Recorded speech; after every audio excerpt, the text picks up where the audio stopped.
पंचमुखी हनुमान तय उबार देबना, हे पंचमुखी हनुमान तय उबार देबना। पवन के कुमार अर्ज करो यहु गोहार, तही पवन के कुमार अर्ज करो यहु गोहार। मोर भार लेबना, मोर भार लेबना। हे पंचमुखी हनुमान तय उबार देबना, हे पंचमुखी हनुमान तय उबार देबना।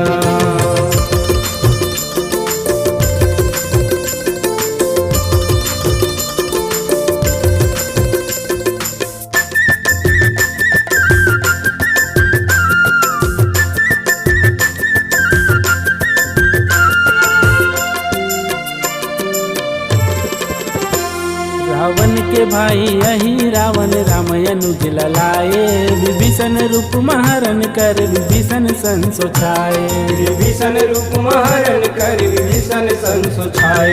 रावण के भाई यही रावण राम अनुज ललाए, विभीषण रूप महरण कर विभीषण संसो छाए।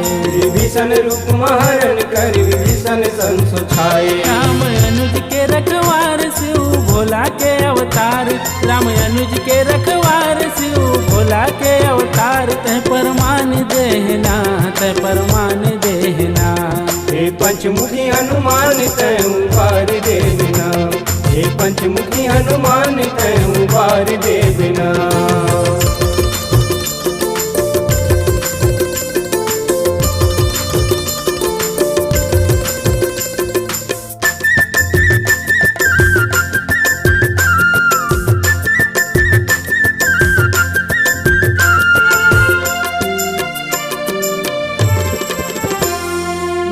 कामाक्षी बलि देवर दोनों भाई लाए, चारों दिशा में दिया बुतागे शक्ति ला दिखाए। चारों दिशा में दिया बुतागे शक्ति ला दिखाए। देवी कामाक्षी बलि देवर दोनों भाई लाए, चारों दिशा में दिया बुतागे शक्ति ला दिखाए।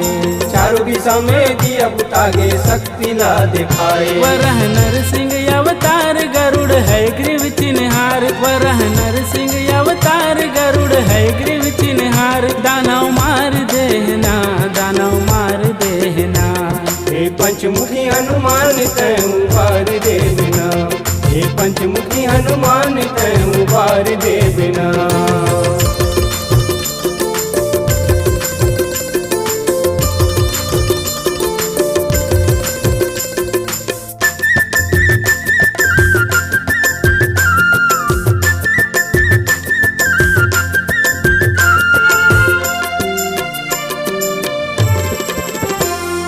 पांच मुड़ी एक देह यही रावण ला मिटाए, उड़द तय आकाश प्रभु खांद माँ चघाए। उड़द तय आकाश प्रभु खांद माँ चघाए। पांच मुड़ी एक देह यही रावण ला मिटाए, उड़द तय आकाश प्रभु खांद माँ चघाए।